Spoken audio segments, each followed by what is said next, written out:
How to add Roblox to Steam. Welcome to Let Me Help, and let's get right into this easy tutorial. To add your Roblox to your Steam account, just launch your Steam on your PC.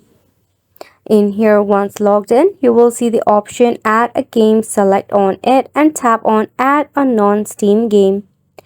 For this, you must have installed your Roblox player and Roblox Studio. Select both of it and tap on Add Selected Programs.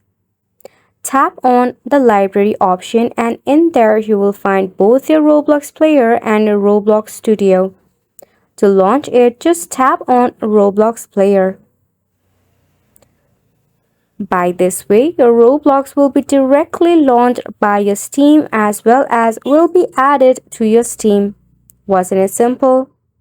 This is a quick and easy process. However, if you face any of the difficulty regarding it, you can check out the help and support of both Steam and Roblox.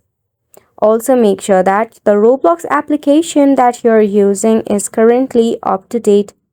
And so, your Steam is up to date and compatible with Roblox as well. That sums up the tutorial. Thank you so much for tuning in.